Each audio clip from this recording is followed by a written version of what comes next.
Translation. Narada Muni continued, being invited to that festival, I also joined, and surrounded by women, I began musically singing the glories of the demigods. Because of this, the Prajapatis, the great demigods in charge of the affairs of the universe, forcefully cursed me with these words. Because you have committed an offence, may you immediately become a Shudra devoid of beauty. Purport by His Divine Grace A.C. Bhaktivedanta Swami Srila Prabhupada. As far as Kirtan is concerned, the Shastras say, Shravanam Kirtanam Vishnu. One should chant the glories of the Supreme Lord and the holy name of the Supreme Lord.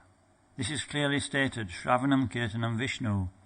One should chant about the glory and glorify Lord Vishnu, not any demigod.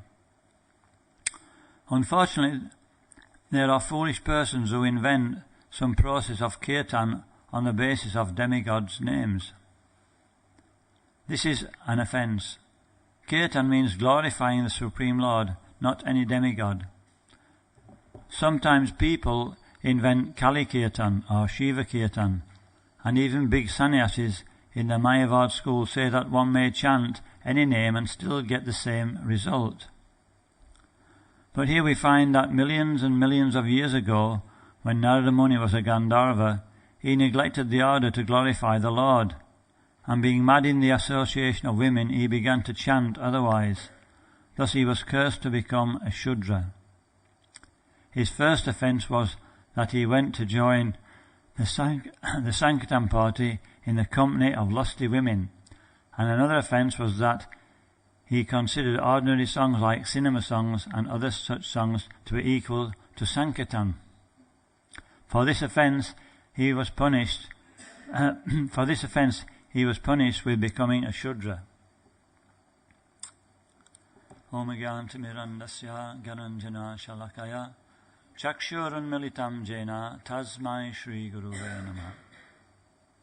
Sri Chaitanya Manobishtam Stapitam Yena Bhutale Swayam Rupa Kadamayam Dadati Svavadantikam Vandeham Shri Guru Shri Yuta Padakamalam Shri Gurun Vaishnavamscha Sri Rupam Sagrajatam Sahagana Raghunatham Vitam Tam Sajivam Sadvaitam Savadutam Parijana Sahitam Krishna Chaitanya Devam Sri Radha Krishna Padam Sahagana Lalita Sri Vishakan Vitamscha He Krishna Karuna Sindhu O Jagatpate Gopesha Gopika Kanta Radha Kanta Namostute Tapta Kanchana Gaurangi Radhe Vrindavanishvari Vrishavanu Sute Devi Pranamami Hari Priye Panchakalpatarubhyascha Kripasindu Bhayevacha Patitanam Pavanebhyo Vaishnavebhyo Namo Namaha Jaya Sri Krishna Chaitanya Prabhu Nityananda Sri Advaita Gadadhar Sri Vasadi Gaura Bhakta Vrinda Hare Krishna Krishna Krishna Hare Hare Hare Rama Rama Rama Hare Hare.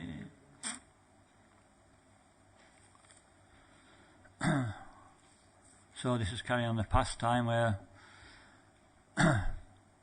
Narada Muni is explaining the instructions for human civilization, human beings.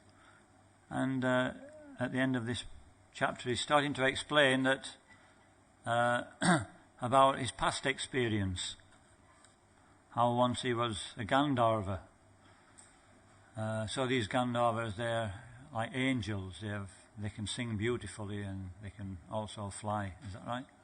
Do they have wings, Gandharvas? Anybody know? Yeah, they do, don't they? There's Kinnaras. What's the Kinnaras? I've forgot. The Kinnaras are one type. I think they can fly. The Gandharvas can sing. And so obviously when we have some opulence, the natural tendency is to become proud. You know, this is why our main motto in devotional service, our main mantra is Trinadapi Sunichina. Material existence means automatically we're in competition with others, and so we're always pushing ourselves forward to be better than others, and in whatever way we can we'll try and do that. So this, even in the heavenly planets, this is the case. Still, some degree, lust, anger, greed, all these things are there, but to a lesser degree. The mode of goodness is more prominent. But still, one can become, one can fall even from the mode of goodness. We are performing activities in the mode of goodness in this movement. They're putting us on a platform, if we follow it properly, where we can eventually go up to Shuddha-sattva. That means that we can worship Krishna without any material motive, solely for Krishna's pleasure. But until we come to that platform, we're performing activities in Vaidhi Sadhana Bhakti, and this is keeping us in this mode where we can very easily take to a devotional service. Prabhupada explained it's like a moment's association with a pure devotee can give us complete perfection. How is that possible, a moment? What can we gain in a moment? And so I'm just making the example. Prabhupada gave the answer that it's like dry wood. If you get a light and you put it to dry wood, it flares up. So that's what Prabhupada is giving an explanation to this. So if we remain dry by following this process, very easily we can keep this process going and increase our devotional attitude. One of the things Prabhupada said is that the problem with most of my disciples, they want to go to the heavenly planets. But then this is actually a very dangerous situation, because we see here Narada Muni is explaining how one becomes proud of one's situation. When one's in a nice situation, it's very difficult to perform austerities. And so we are in the perfect situation. We've not too much suffering, enough to keep us on our toes, and not too much happiness, enough to keep us, sober. But here Narada Muni gets caught up, imagine being surrounded by beautiful men or beautiful women, and you've got a beautiful voice, and they're all looking with amazement, you get carried away. So he started singing. He forgot the goal. This is the thing. Too much opulence and we forget the goal. And so as a result he was cursed, glorification, Sankirtan is not meant for our own glorification. It's meant for glorification of the Supreme Lord. So Sankirtan, that's the first part here. Previous verse was mentioning Sankirtan, and I heard there was a nice lecture yesterday on this glories of the holy name. So here's misuse of Sankirtan. So everything can be used in Krishna. What does Sankirtan mean? Sankirtan means anything we have, we can use to glorify the Supreme Personality of Godhead. It's not necessarily that we chant the holy name, although this is the primal way to perform Sankirtan. This is what Lord Chaitanya did. He specifically spent 6 years of his sojourn in this world chanting the holy name. So there's great meaning to that. He was only here for 48 years. But first part of his life, and even in his early life, he was chanting in Sri Vasangam, in the association of the devotees. So this is prominent.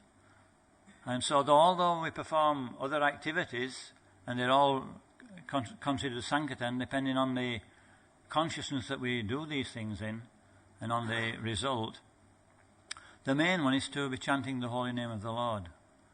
Because Prabhupada said if we have good sadhana, he says this means good management. Sometimes, we get caught up in too much management, and then it can become material if we haven't got the sadhana. So Prabhupada made that point that even if one's not expert at a particular... It's better if we are expert, obviously. But even if we're not materially expert, if we're actually trying to purify ourselves, then Krishna can make up so many differences. What's that verse? Ananyas chintiyanto mam, is it? Ye gyanaha pariupaste. Desham nitya bhayuktanam yoga kshemam vahamyam. So this is the beauty of this movement, is that simply by this simple process, we achieve more than one goal. We purify ourselves, we make ourselves competent to perform service, and we also attract others. So this is the Lord Chaitanya's Sankirtan movement. So here it's making the point that what's wrong with this chanting? What's any verses in the Srimad Bhagavatam which emphasize this? The fallacy of chanting the names of the demigods. Not necessarily just the demigods, any material sound vibration, because if we chant the name of the demigods in the wrong consciousness, it's a material sound vibration. If we're glorifying the demigods as devotees of the Lord, then that's another thing. But if we're doing it for sense gratification, then it's material consciousness. So any material sound vibration is detrimental. There's a verse in the first canto of the Srimad Bhagavatam. If we've got any scholars today, there's 2 verses together, and they're talking about, you should know, Vachas chitram padam hayayaso tat vayasam tirtha ushanti manasha. So it's in those words that do not describe the glories of the Lord are considered by saintly people to like places of pilgrimage for crows. This is how good this material sound that we make, it's places for crows. Where does a crow go? When do we see crows? Do we see them on beautiful lakes and gardens, sweet smelling places? No, exactly the opposite. There's another example. Prabhupada says when we're croaking, it's like a frog. And what's a frog doing? It's croaking away. Can anybody make the sound of a frog? I mean, any good imitators here. Prabhupada is a good imitator, actually. And the frog's croaking away, and what's he doing? What's coming up behind it? Big black snake, big black python. And this is what's happening in life. You know, everything seems to be very, alive today. Well, we were speaking about one devotee who left his body last week, was it? And somebody said, I was amazed he left his body. What have we got to be amazed about? We shouldn't be amazed at what happens in this world. Any moment, we don't know. Prabhupada said this lifetime is like the water on a leaf in a breeze. Now, is that very stable? So this is material life. I was just talking about this body the other day. It's amazing how it stands up, isn't it? It's just a bag of bones with all muscles around it, and there's nothing to fasten it up to, but it's walking about. And just one of them little muscles in the wrong place gets cut and collapse. And we think we're so great, we think we're so powerful. We will maintain, we will strive, we will conquer. I was reading the other day in this book by Why, How and What, about one person. Do you remember Shackleton? I remember reading about him, but it was in the beginning of this century. They'd conquered the South Pole. They got there and the Norwegians had already been there. But then he couldn't get back. So he remained in the South Pole. That was Scott, wasn't it? And then later they thought, now then, what else can... This is Vachat... What is it? Vachashiyat... How's it going? Na yat vachas chitram padam harayasho. These are useless topics, useless activities. So then they were thinking of something. When we forget Krishna, we'll think of anything. So now what can we do? We're the most powerful nation in the world. We have to prove it. Nobody's been from the North Pole to the South Pole. So we'll do that. We'll freeze ourselves to death on the North Pole, then we'll get burnt in the middle, and then we'll go to the South Pole. And then this will be a great step forward for mankind. So it sounds stupid, but people are caught up in these things, Anyway, we'll move on. And what should the words be about? What's that verse? What's the second part? Tadvar Vishago Janatagla Vipavo Yasmin Pradислokam Abhavatya Api. What's the rest? Namantasya Sankatanya Srinvanti. Yeah, I forget it. Srinvanti what? Sadhava, yeah.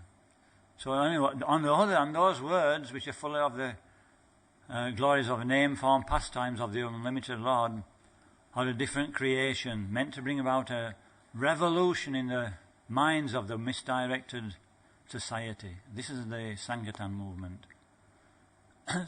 Such words, even though improperly pronounced, are heard and sung by purified men who are thoroughly honest. So what does this mean? Narada Muni was chanting, but he wasn't chanting about Krishna. Even if we're chanting about Krishna, even if we don't get it right, it's still actually effective. I remember when they first went to China, I remember reading how Tamal Krishna was wondering why it was taking so long for the Chinese to get purified. Probably was pushing them a bit, I don't know. But anyway, and he came to the conclusion they're not pronouncing the Maha Mantra right, because they don't pronounce the R's, do they? They say Krishna. Hare Krishna. So he was thinking they have to pronounce it right, but I see that's not the case. Because really it's the meditation what's behind it. Somebody who's short-tongued, it means he can't go back to Godhead, right? No. And so, so in this movement at the moment, we're going through a situation where we've been through what we call direct preaching. Is that right? We go out on the street, we meet people, we give them a book, give them prasadam, and they become enlivened. Some of them anyway. And we start to bring them back to the temple. And we used to get many people coming to the temple at the weekend. We used to, we were waiting for them. They used to come through the door in droves, new people. Well, almost. And but now it's not the case, is it? It's like in drips and drabs. And that's so, we have to find another way to preach. And so we might think, well, we can't alter the Maha Mantra. We've got to, the Dunga should be there, cartels, playing on time, and harmonium, these things. But now we have to find ways and means to attract them with the music. Prabhupada, when he came to Tompkins Square Park, he started chanting under a tree. And then he was chanting with one of these tom-tom, weren't he? And then somebody else came along with guitar, and another instrument. And Prabhupada was welcoming them all. Another one came with a mouth organ. And so we have to be a little bit innovative, make this music which is attached to the Maha Mantra suitable for the ears of the general populace. So this is happening now. People are starting to get bands together, Hare Krishna bands, so many things. So we shouldn't be stereotyped in the way we chant the Hare Krishna mantra. Obviously, when we're in the temple, this is a different thing. When in the temple, we should keep proper standards. And Madanga, cartels in Kirtan, and then bhajan is Madanga, cartels, and we can have harmonium. Is that the proper standard? Anyway, we'll have to ask Dayananda Maharaj. He's doing some research into this. Prabhupada did that, yeah. Okay, so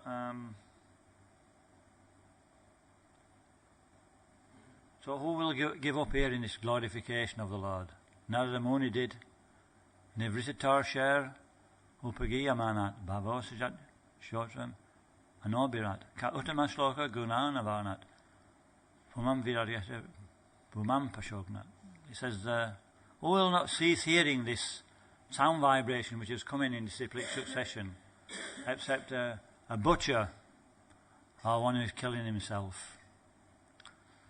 So I listened to many classes by senior devotees, very senior devotees, and nearly every one of them, they finish by glorifying the power of the holy name. There's one devotee who used to come here, he still does occasionally, they call him Dr. Fakir Mohan. He's an old devotee from India, he's probably in his 80s now, and he's very slight in build, but his appearance is very humble. And when he gives class, he just gives class on the holy name. And after the class, everybody gets the bead bag out and starts chanting. It's so important. But he says, if there's any lacking in our devotional service, Nam Prabhu, he says. Nam Prabhu. Okay, so so after the ways of the authorities, 3 kinds of chanting: japa, kirtan and sankirtan. So what do we experience in japa? Sometimes you get some pleasure, but you have to work for it, don't you? Sometimes you feel satisfied chanting, but it's really hard work. What about kirtan? We regularly get pleasure. It's quite relatively easily. But in sankirtan, we always get pleasure. Has anybody noticed? When we go out and distribute the holy name to somebody else, then there's like another taste there. But Prabhupada says in the Bhagavad Gita, Krishna says in Bhagavad Gita, there's no one more dear than one who spreads this holy name, one who preaches to the devotees. So this is a big austerity in this day and age. It's described as being the easiest process, but we see by numbers that Sankirtan's poorly attended. Compared to the devotees who are in this area, we get maybe 15 going out on Saturday. 15 devotees on Saturday afternoon. And there's probably about 300 or 400 devotees around. So it's a Sankirtan Jagya. It means we have to make an effort, we have to overcome the mind, we have to engage. And it's like the ground bait when you go fishing. Anybody been fishing? Recently? So we get breadcrumbs, we throw them on the surface of the water. Why? They cover a large area. We only have to 1 or 2 fish. All the fish who are a few yards around, they come into that area. He brings them close. And then in the middle of it is the hook. And then a fish can be caught. So similarly, when we go out on Sankirtan, so many people become attracted. It brings them a little bit closer. And then the book distribution becomes so effective. Sankirtan and book distribution together, so important. Actually, the power of the holy name, it says, Queen Kunti prays. There's one verse actually in the Puranas. Nam no hi yavati shakti. This one. Papam niharane hare. Tavad kartam nashaknati. Patakam pataki nara. It says, by once chanting the holy name of the Lord, one is able to counteract more sins than he's able to commit. So that means every devotee is completely free from any material attachments. Is that right? By once chanting the holy name of the Lord. So what's wrong if we're not? Queen Kunti says that there's a problem here. Janmaishvarya shruta shribir. Eda manat manamparam. Janma. Anybody got a good birth in this temple room? High birth. That's good. Janma Aishvarya. Anybody very opulent? Very rich? Shruta. Anybody very learned? Last, anybody very beautiful? You don't have to answer that one. It says all these 4 are actually disqualifications. These things bring pride. It says that the problem that we don't get the result is that there's pride in the heart. Whenever there's pride in the heart, it means we're dependent on one of these things. And then it's difficult to chant the holy name of the Lord with feeling. What did Prabhupada? How should we chant the holy name of the Lord? In a humble state of mind, thinking oneself more tolerant than a tree, devoid of all sense of false prestige, and ready to offer all respects to others. And what's the other quality? Like a baby crying for his mother. So when we chant like that, then we get the result. But anyway, Krishna can help us. If we're not able to, if we have these opulences, Krishna can give us a hand. Would everybody like Krishna to give him a hand? I think I spoke about this last time, didn't I? That he said that he takes everything away from the devotee who's too attached. And then the devotee has no alternative. So if we're ready for that, Krishna can do it. But actually an higher platform is that we learn that whatever we have, that it's actually not ours. We can use it in Krishna's service. And this keeps us on the on the pure platform where we can chant the holy name nicely. So offences in chanting. It says here that there's 2 offences committed. Can anybody recognise them? It says that the curse. Thus he was cursed to become a Shudra. His first offence was that he went to join the Sankirtan party in the company of women. So we should have men only Sankirtan party. And another offence was that he considered ordinary songs like cinema songs. Oh, sorry, it says lusty women. Sorry about that. He says that another offence was that he considered ordinary songs like cinema and other songs to be equal to Sankirtan. So, and which 2 offences are appropriate here?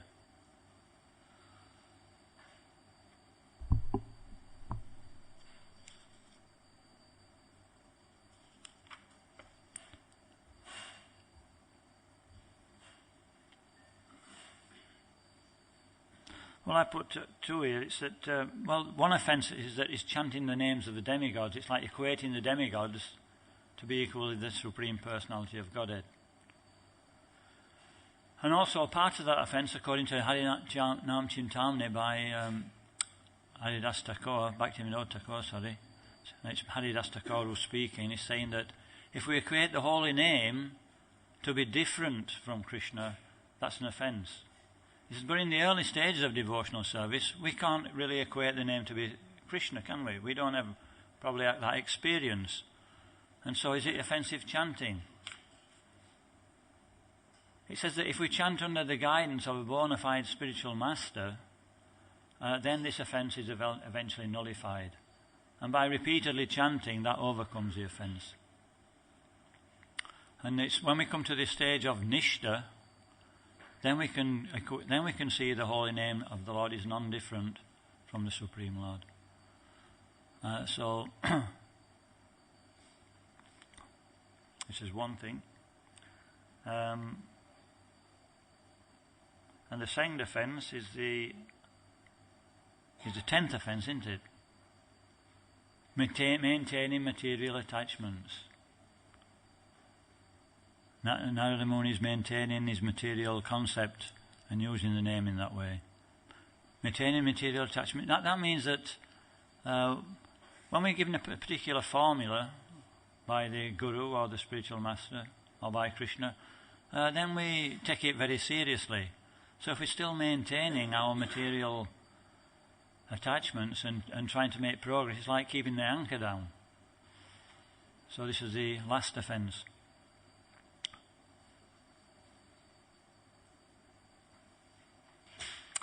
Now there's 2 kinds of namabhas. When we chant without offence, we come to the stage of namabhas chanting. So there's 2 types of namabhas. So we have to be careful that we get the right one. This is the point. Narada Muni got the wrong one. Well, we don't want to make that offence. So there's one is that namabhas is like Shuddhanam is when we get the full light of the holy name, the full power of the holy name. It's like the sun when it's fully manifested. We get the full rays of the sun. Very, very powerful. But when it's cloudy, we get partial rays. So this is like namabhas. So this is called obstructed light. Obstructed light, or the holy name is obstructed. So this is the one that we want. When it's obstructed, it means we're getting some benefit, but it's not the full benefit. And when we chant purely, we'll get the full benefit.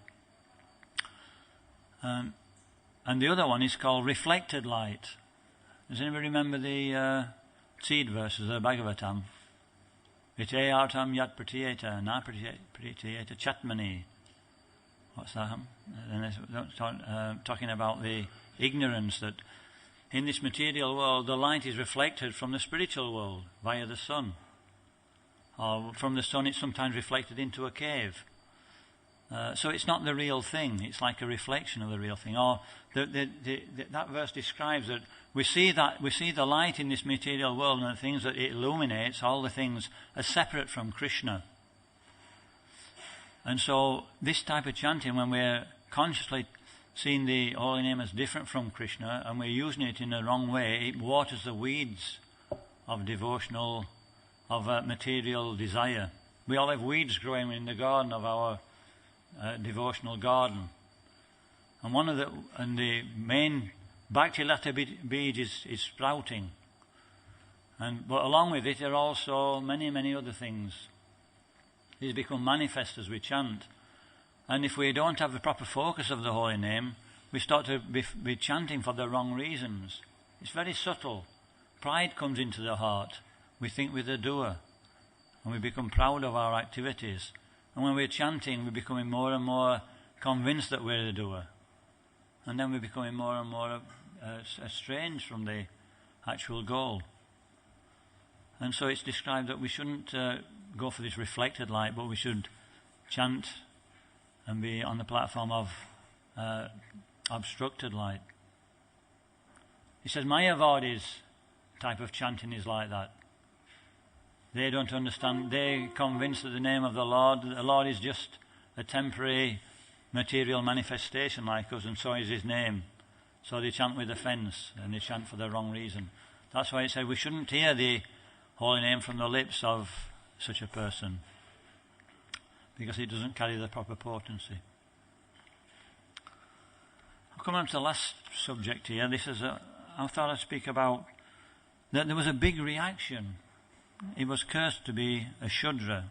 Imagine being a Gandharva, and all of a sudden you're put in the position of a Shudra on this material, on this earthly planet. So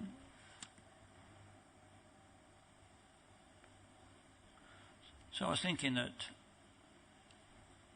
this movement's going through purification, and we've seen in the past we've done things wrong. Narada Muni did something wrong. He started, diverting from chanting the Maha Mantra for the pleasure of the Supreme Personality of Godhead, and he became more interested in himself. It was like a deviation. So when there's deviations in our own devotional service, then to that degree we deviate, there'll definitely be a reaction. It's not that there won't be a reaction. But if our consciousness is like apichet sudaracharo, bhajate mam ananyabhak, if we're properly trying to follow and we're open to correction, then things go on. We get a little reaction, but Krishna doesn't take it so seriously. But if we're, just allowing things to go on, then at some point, bang, big reaction.